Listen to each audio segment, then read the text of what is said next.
Radio Tehran, শুরু হচ্ছে বিশ্ব সংবাদ।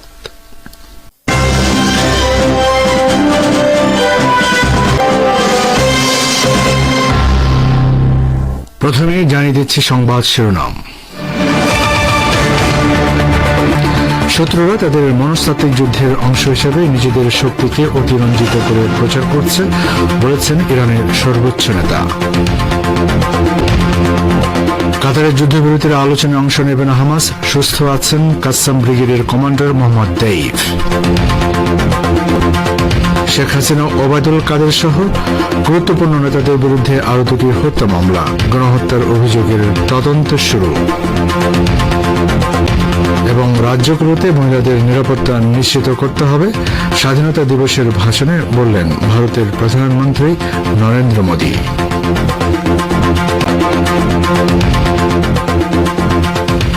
আসসালামু আলাইকুম। সংবাদ শিরোনামগুলো শুনলেন, এবার বিস্তারিত পরিবেশনে আছি আমি বাবুল আখতার। ইসলামী প্রজাতন্ত্র ইরানের সর্বোচ্চ নেতা আয়াতুল্লাহিল উজমা খামেনি বলেছেন, তার দেশের শত্রুরা তাদের মনস্তাত্ত্বিক যুদ্ধের অংশ হিসেবে নিজেদের শক্তিকে অতিরঞ্জিত করে প্রচার করছে। তিনি গতকাল তেহরানে ইরানের কোকিলোয়ে ও বুয়ের আহমদ প্রদেশের শহীদদের জাতীয় কংগ্রেসের সংগঠকদের সঙ্গে এক বৈঠকে এ মন্তব্য করেন। সর্বোচ্চ নেতা বলেন, ইরানের শত্রুরা সব সময় এদেশের নাগরিকদের মনে আতঙ্ক তৈরি করে সামরিক দিক দিয়ে ইরানকে পিছু হটতে বাধ্য করার চেষ্টা করেছে। তিনি বলেন, ইসলামী বিপ্লবের বিজয়ের পর থেকে তারা আমাদের জনগণের মনে এই ভয় ধরিয়ে দেওয়ার চেষ্টা করেছে যে আমাদেরকে সব সময় আমেরিকা, ব্রিটেন ও ইহুদিবাদীদের ভয় করে চলতে হবে। আয়াতুল্লাহ খামেনি বলেন, বিশ্বের যেসব দেশ আধিপত্যকামী শক্তিগুলোর দাবি দেওয়ার কাছে আত্মসমর্পণ করেছে, তারা যদি তাদের নিজস্ব সক্ষমতা ও জনগণের উপর নির্ভর করে এবং শত্রু শক্তিকে অতিরঞ্জিত করে না দেখে, তাহলে তারা আধিপত্যকামীদের দাবি দেওয়াকে অকার্যকর করে দিতে পারবে। সর্বোচ্চ নেতা আরো বলেন, সাংস্কৃতিক ক্ষেত্রে শত্রু শক্তিকে অতিরঞ্জিত করে দেখার ফলাফল হল নিষ্ক্রিয়তার অনুভূতি, শত্রুর সংস্কৃতির প্রতি আকৃষ্ট হওয়া এবং নিজের সংস্কৃতিকে খাটো করা। তিনি বলেন, এই ধরনের নিষ্ক্রিয়তার ফলাফল হল অন্যের জীবনধারাকে গ্রহণ করা, এমনকি নিজেদের কথাবার্তা ও আচরণে বিদেশি শব্দ ও অভিব্যক্তি ব্যবহার করা। আয়াতুল্লাহ খামেনি বলেন, ইরানের বীর শহীদগণ শত্রুর এসব সামরিক ও সাংস্কৃতিক আগ্রাসনের কাছে আত্মসমর্পণ করেননি এবং তাদের আত্মত্যাগের মাধ্যমে পাওয়া এ ভূখণ্ডে আমাদেরও আত্মসমর্পণ করার কোনো অধিকার নেই। ইসলামী প্রজাতন্ত্র ইরানের পররাষ্ট্র মন্ত্রণালয় বলেছে, মার্কিন এবং পশ্চিমাদের সমর্থন নিয়ে ইহুদিবাদী ইসরায়েল গত কয়েক দশক ধরে মানবতা বিরোধী অপরাধ করে চলেছে। ইরানের পররাষ্ট্র মন্ত্রণালয়ের মুখপাত্র নাসের কানানি আজ সামাজিক মাধ্যম এক্স পেজে এক পোস্টে একথা বলেছেন। তিনি বলেন, ইসরায়েল হচ্ছে একটি বর্ণবাদী সন্ত্রাসী সরকার যা ফিলিস্তিনি জনগণের মৌলিক, প্রাকৃতিক ও মানবাধিকারের চরম এবং ধারাবাহিক লঙ্ঘন করে চলেছে, যার প্রতি পশ্চিমাদের পূর্ণ সমর্থন রয়েছে। নাসের কানানি তার পোস্টে আরো বলেন, ইসরায়েল গত 10 মাসে অবরুদ্ধ গাজা উপত্যকায় আগ্রাসন চালিয়ে 40,000 ফিলিস্তিনিকে শহীদ করেছে, যার মধ্যে শুধু 15,000 শিশু রয়েছে। এছাড়া ইসরায়েলি আগ্রাসনে আহত হয়েছেন 1 লাখের বেশি নিরীহ ফিলিস্তিনি। মার্কিন সরকার ফিলিস্তিনিদের সন্ত্রাসী বলে অভিহিত করে এবং নিরস্ত্র ফিলিস্তিনিদের বিরুদ্ধে ইহুদিবাদীদের আগ্রাসনকে ওয়াশিংটন যে সমর্থন দেয় তারও কঠোর সমালোচনা করেন ইরানের পররাষ্ট্র মন্ত্রণালয়ের মুখপাত্র। গাজা উপত্যকায় ইহুদিবাদী ইসরায়েলের নাশকতামূলক তৎপরতার প্রতিবাদে আজ কাতারের রাজধানী দোহায় যুদ্ধবিরতির আলোচনায় অংশগ্রহণ করবে না বলে সংগঠনটির একজন কর্মকর্তা জানিয়েছে। নাম প্রকাশে অনিচ্ছুক ওই কর্মকর্তার বরাত দিয়ে লেবাননের আল মায়াদিন টিভি জানিয়েছে, হামাস গাজায় যুদ্ধবিরতি প্রতিষ্ঠা সংক্রান্ত বুধবারের দোহা বৈঠকে অংশ নেবে না। তিনি বলেন, গত 2 জুলাই উত্থাপিত প্রস্তাবের প্রতি ইসরায়েল আগ্রহ না দেখানো পর্যন্ত হামাস নতুন করে কোনো আলোচনার সূচনা মেনে নেবে না। হামাসের ওই কর্মকর্তা বলেন, ইসরায়েলি প্রধানমন্ত্রী নেতানিয়াহু আলোচনার নতুন শর্ত আরোপ করেছেন, যা এই আলোচনাকে ক্ষতিগ্রস্ত করবে। মিশর, কাতার ও মার্কিন যুক্তরাষ্ট্র যখন 15 আগস্ট বৃহস্পতিবার কাতারের যুদ্ধবিরতির আলোচনা আবার শুরু করার সময় নির্ধারণ করেছে, তখন হামাস নেতা এই প্রতিক্রিয়া জানালেন। ফিলিস্তিনের ইসলামী প্রতিরোধ আন্দোলন হামাসের সামরিক শাখা ইজ্জাদ্দিন আল কাসাম ব্রিগেডের প্রধান মোহাম্মদ দেফকে হত্যা করা হয়েছে বলে ইহুদিবাদী ইসরায়েল সম্প্রতি যে দাবি করেছে তাকে সরাসরি নাকচ করে দিয়েছে ফিলিস্তিনের প্রতিরোধকামী সংগঠনটি। লেবাননে হামাসের প্রতিনিধি ও পলিট ব্যুরোর সদস্য ওসামা হামদান আজ বার্তা সংস্থা অ্যাসোসিয়েটেড প্রেস বা এপিকে এক সাক্ষাৎকারে একথা বলেছেন। তিনি বলেন, ইসরায়েলের কর্মকর্তা গণমাধ্যমগুলো মোহাম্মদ দেফকে হত্যা করার বিষয়ে যে দাবি করেছে তা মিথ্যা এবং সামরিক শাখার প্রধান কমান্ডার সুস্থ আছেন। এই প্রথম হামাসের একজন ঊর্ধ্বতন কর্মকর্তা ইসরায়েলি দাবির বিষয়ে কথা বললেন। গত 1 আগস্ট ইসরায়েল দাবি করেছিল যে গত মাসে বিমান হামলায় শীর্ষ ফিলিস্তিনি কমান্ডার শহীদ হয়েছেন। ওসামা হামদান এপিকে বলেন, হামাস বিশ্বাস করে ইসরায়েল সেদিন সংগঠিত গণহত্যার ন্যায্যতা দেওয়ার জন্য জুলাইয়ের ওই হামলা দেফকে লক্ষ্য করে পরিচালনা করা হয়েছে বলে দাবি করছে। ওই হামলায় 88 জন ফিলিস্তিনি শহীদ হন। শ্রোতা বন্ধুরা, আপনারা বিশ্ব সংবাদ শুনছেন রেডিও তেহরান থেকে, প্রচারিত হচ্ছে বাংলাদেশ ও ভারতে একযোগে 25 মিটার ব্যান্ডে। বাংলাদেশের রাজধানীর মোহাম্মদপুরের শিক্ষার্থী জুবায়েদ হোসেন ইমন হত্যার ঘটনায় সাবেক প্রধানমন্ত্রী শেখ হাসিনা সহ 16 জনের বিরুদ্ধে মামলা করা হয়েছে। এছাড়া রাজধানীর শেরেবাংলা নগর এলাকায় সিএনজি চালিত অটোরিকশা চালক শাহাবুদ্দিনকে হত্যার অভিযোগে শেখ হাসিনা সহ 11 জনের বিরুদ্ধে মামলা হয়েছে। শিশু ইমনকে হত্যার ঘটনায় আজ ঢাকার মেট্রোপলিটন ম্যাজিস্ট্রেট রাজেশ চৌধুরীর আদালতে মামলাটি করেন আব্দুল্লাহ আবু সাইদ ভুইয়া নামে এক ব্যক্তি। আদালত বাদীর জবানবন্দি গ্রহণ করে মোহাম্মদপুর থানা পুলিশকে এজাহার হিসেবে গ্রহণের নির্দেশ দেন। মামলার বাকি আসামিরা হলেন আওয়ামী লীগের সাধারণ সম্পাদক ওবায়দুল কাদের, সাবেক স্বরাষ্ট্রমন্ত্রী আসাদুজ্জামান খান কামাল, আইনমন্ত্রী আনিসুল হক, তাজুল ইসলাম, জাহাঙ্গীর কবির নানক, হাসান মাহমুদ, মোহাম্মদ ও আরাফাত। এছাড়া রয়েছেন সালমান এফ রহমান, মোস্তফা জালাল মহিউদ্দিন, পুলিশের সাবেক মহাপরিদর্শক চৌধুরী আবদুল্লাহ আল মামুন, র্যাবের সাবেক ডিজি হারুন উর রশিদ, সাবেক ডিএমপি কমিশনার হাবিবুর রহমান, সাবেক অতিরিক্ত আইজিপি মহিদ উদ্দিন, সাবেক ডিবি প্রধান হারুন উর রশিদ এবং ডিএমপির সাবেক যুগ্ম কমিশনার বিপ্লব কুমার সরকার। এদিকে শেখ হাসিনার রাজনৈতিক জীবনে পলায়ন ছাড়া আর কোনো বীরত্ব নেই বলে মন্তব্য করেছেন বিএনপি সিনিয়র যুগ্ম মহাসচিব রুহুল কবির রিজভী। আজ সকালে নয়াপল্টনে ছাত্র জনতার আন্দোলনে নিহত রিকশা চালক মোহাম্মদ কামালের পরিবারের সদস্যদের দেখতে গিয়ে সাংবাদিকদের তিনি কথা বলেন। এর আগে কামালের বাসভবনে গিয়ে বিএনপির ভারপ্রাপ্ত চেয়ারম্যান তারেক রহমানের অর্থ সহায়তা প্রদান করেন রিজভী। রুহুল কবির রিজভী বলেন, আজকে পতিত স্বৈরাচার পালিয়ে গিয়ে কত কথাই তারা বলছেন। 75-এর মর্মান্তিক হত্যাকাণ্ডের পর 5 বছর তিনি বিদেশে পালিয়েছিলেন। তিনি তার পরিবারের যে হত্যাকাণ্ডের প্রতিবাদ করতে 1 বছর পরে কিংবা 6 মাস পরে দেশে আসতে পারতেন, কিন্তু তিনি আসেননি।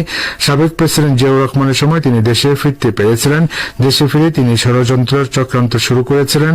তিনি দেশে ফেরার ঠিক 13 দিনের মাথায় জিয়াউর রহমান শাহাদাত বরণ করেন। আওয়ামী লীগের নেতাকর্মীদের উদ্দেশ্যে তিনি বলেন, শেখ হাসিনা পালিয়েছেন, তার আত্মীয় স্বজন সহ আজকে যারা এখন আড়ালে আবডালে শেখ হাসিনার জন্য অস্ত্রপাত করছেন তাদের মনে রাখা উচিত তিনি হেলিকপ্টার দিয়ে নিজে পালিয়েছেন তার বোনকে নিয়ে। ভারতের প্রধানমন্ত্রী নরেন্দ্র মোদী নারীর বিরুদ্ধে সহিংসতা রাজ্য সরকারগুলোকে আরো কঠোর হওয়ার আহ্বান জানিয়েছেন। কলকাতার আরজি কর হাসপাতালে এক জুনিয়র ডাক্তারের ধর্ষণ হত্যার ঘটনায় যখন তোলপাড় চলছে তখন তিনি এই আহ্বান জানালেন।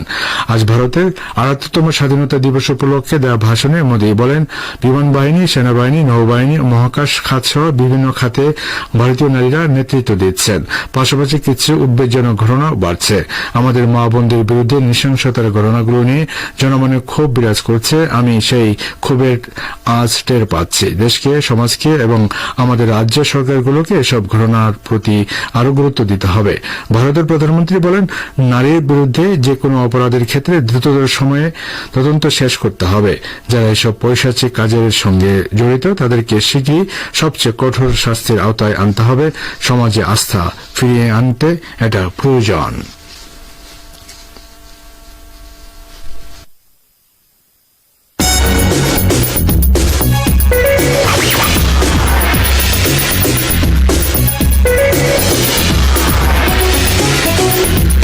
रेडियो तेहरान খবরের সঙ্গে 24 ঘন্টা ভিজিট করুন আমাদের ওয়েবসাইট parstoday.ir/dn।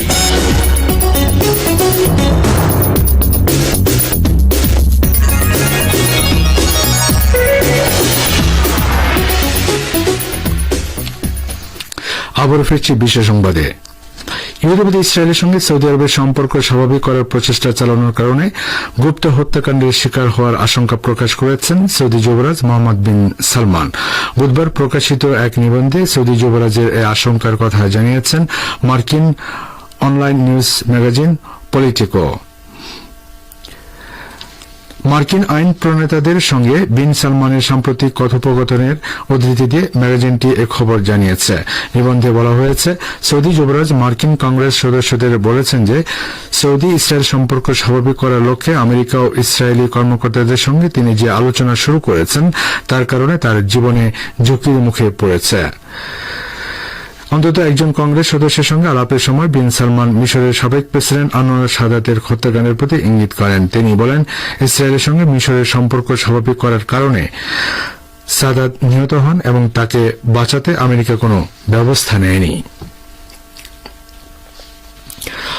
জেনেভা ভিত্তিক euro Mediterranean human rights monitor বলেছে, গত 7 অক্টোবর থেকে গাজা উপত্যকায় ইহুদিবাদী ইসরায়েল প্রায় 17,000 ফিলিস্তিনি শিশুকে হত্যা করেছে, যার মধ্যে 2 বছরের কম বয়সী শিশুর সংখ্যা 2100।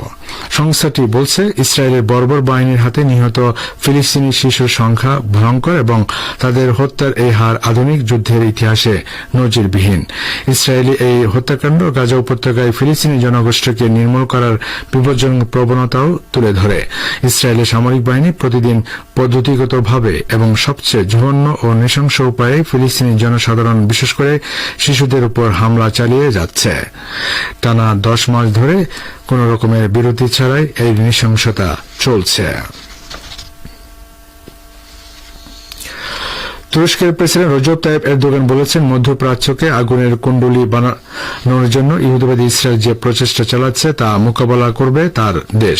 আঞ্চলিক দেশগুলোর বিরুদ্ধে তেল আবিবের চলমান উস্কানিমূলক আগ্রাসনকে ইঙ্গিত করে এরদোগান একথা বলেন। গতকাল রাজধানী আঙ্কারায় ক্ষমতাসীন জাস্টিস অ্যান্ড ডেভেলপমেন্ট বা একে পার্টির এক অনুষ্ঠানে দেওয়া বক্তৃতায় তুর্কি প্রেসিডেন্ট আরো বলেন, যারা গাজায় 40,000 নিরপরাধ মানুষের রক্ত জড়িয়েছে সেসব গণহত্যাকারীকে আইনের আওতায় আনা না পর্যন্ত আমরা লড়াই চালিয়ে যাব।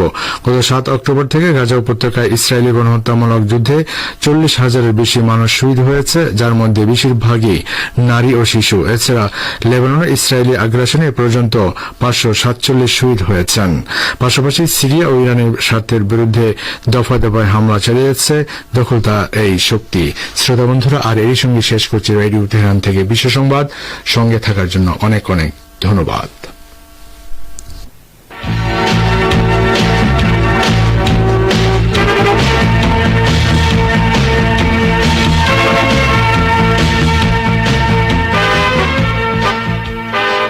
আমন্ত্রণ জানাচ্ছি সংবাদ ভাষণ অনুষ্ঠান দৃষ্টিপাতে। ইউক্রেন সম্প্রতি রাশিয়ার ভূখণ্ডে হামলা চালিয়েছে এবং এতে জার্মানির ট্যাঙ্ক ব্যবহৃত হয়েছে। এ ব্যাপারে রাশিয়ার প্রতিক্রিয়া নিয়ে প্রতিবেদন করেছেন আমাদের ভাষ্যকার। পড়ে শোনাচ্ছেন গাজী আব্দুর রশিদ। কিছু বিশেষজ্ঞ বিশ্বাস করেন যে রাশিয়ার ভূখণ্ডে আক্রমণ করার সাহস ইউক্রেনের ছিল না এবং আমেরিকার মতো বাইরের শক্তির উস্কানিতে এ দুঃসাহস দেখাতে পেরেছে।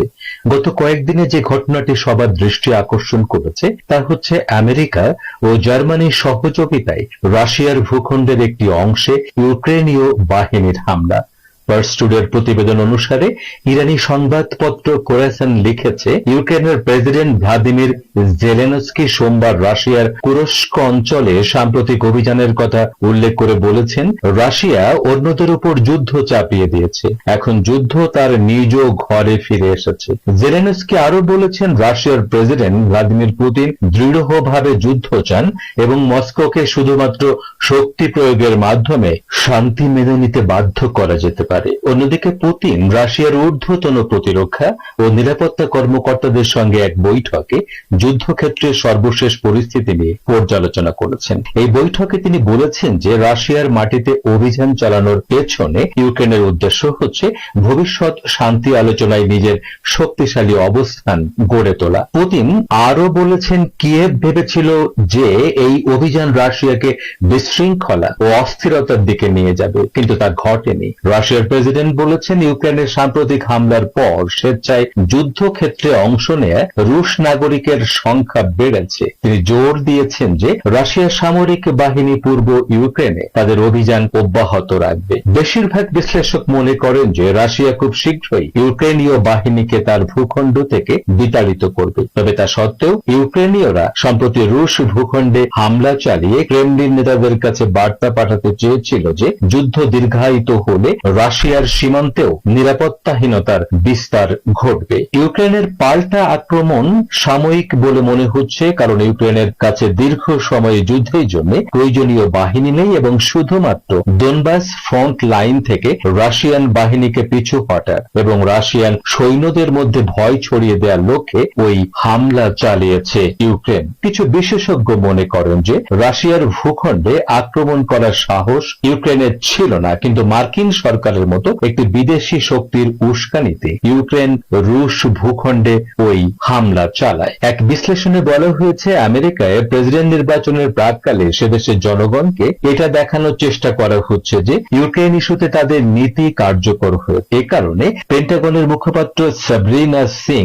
রাশিয়ার কুরস্ক এলাকায় ইউক্রেনের হামলার প্রতি সমর্থন জানিয়েছেন এবং দাবি করেছেন যে ইউক্রেনীয় সেনাবাহিনীর হামলা মার্কিন নীতির সাথে সামঞ্জস্যপূর্ণ। একই সাথে তিনি দাবি করেছেন, আমরা ওই অঞ্চলে উত্তেজনা সৃষ্টি করিনি এবং এখন উত্তেজনা কমিয়ে আনার দায়িত্ব ভ্লাদিমির পুতিনের। যেহেতু ইউক্রেন রাশিয়ার উপর আক্রমণে পশ্চিমা অস্ত্র ব্যবহার করেছে, তাই মস্কোর নেতারা অস্ত্রের যোগানদাতাদের পরিণতি সম্পর্কে সতর্ক করে দিয়েছেন। কুরস্কে হামলায় ইউক্রেনীয় বাহিনী জার্মান ট্যাঙ্ক ব্যবহারের কথা উল্লেখ করে রাশিয়ার জাতীয় নিরাপত্তা পরিষদের deputy Dmitry Medvedev X social মিডিয়ায় একটি বার্তায় লিখেছেন, জার্মান সংবাদপত্র বিল্ড একটি নিবন্ধ প্রকাশ করেছে যাতে তারা গর্বের সাথে জানিয়েছে রাশিয়ান ভূমিতে জার্মান ট্যাঙ্ক ফিরে এসেছে। কুরস্কে জার্মান ট্যাঙ্কের উপস্থিতি এমন সময় ঘটল যখন কিছুদিন আগে ন্যাটো সদস্য দেশগুলো এক বৈঠকে কিয়েভকে রাশিয়ার ভূখণ্ডে হামলা চালানোর জন্য